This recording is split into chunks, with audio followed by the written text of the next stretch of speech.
Hello and welcome back to this episode of Agilato. My name is Ravi Verma. I'm the founder, CEO and org whisperer at Smooth Apps, and it's good to have you back with me.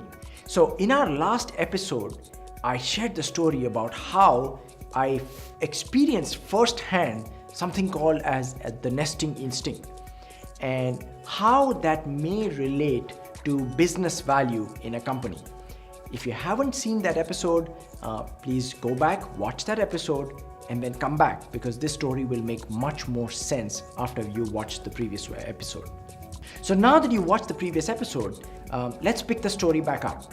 So we got our home ready, all the carpets are fumigated, the ducts have been cleaned, and we've made a perfect home to welcome our newborn child, the most precious gift that we have ever received in our life.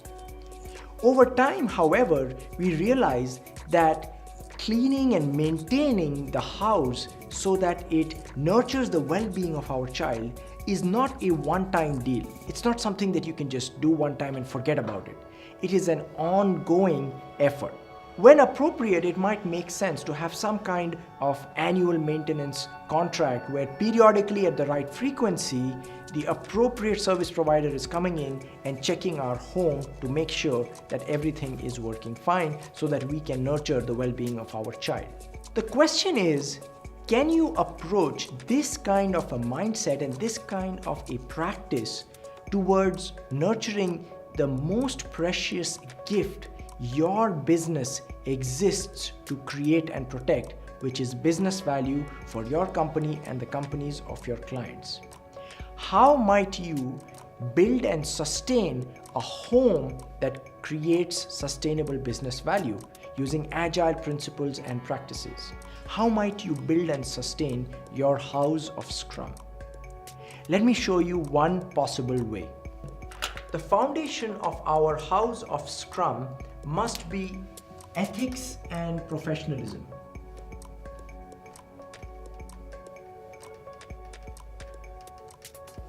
This might remind you of the story that I shared in an earlier episode about Tim the plumber and how he earned our trust by behaving in an ethical and professional manner.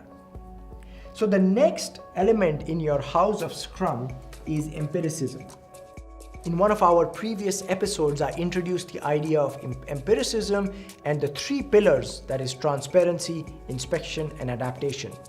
And you must never lose sight of those three pillars as you try to create sustainable value for your business and the business of your clients.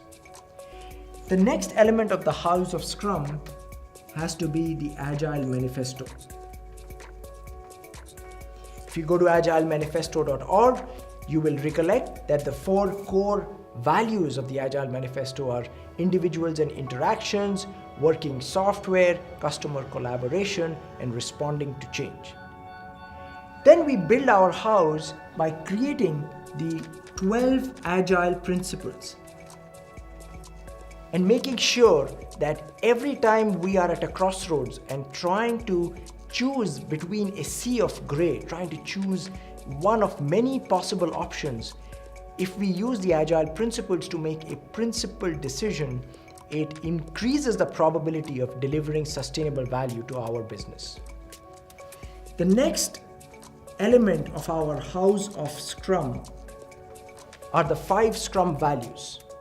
Can we behave in a way that is aligned with these values of courage, focus, openness, respect, and commitment?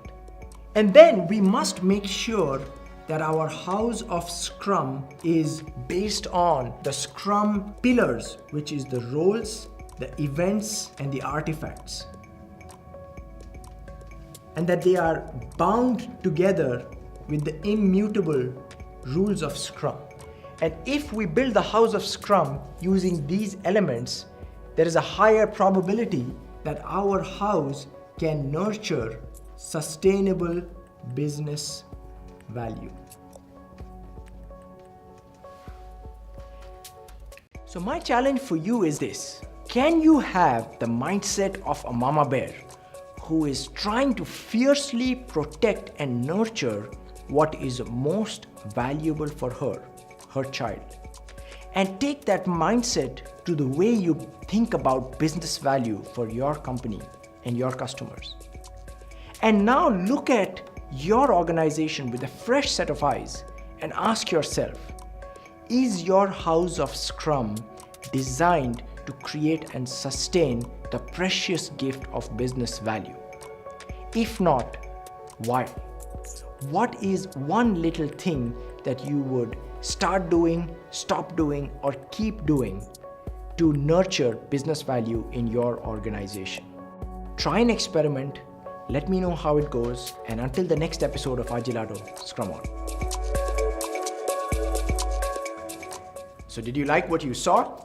Don't forget to like and subscribe so you get notified of our fresh episodes. Follow us on social media and share with your friends and colleagues. And if you want more free tools and tips and techniques, don't forget to check out smoothapps.com. You can find out our upcoming trainings and events. We've got our provocative and controversial blog. And you can even schedule a free mentoring session with me as we explore some unique agile challenges your teams are facing. So until next time, Scrum On.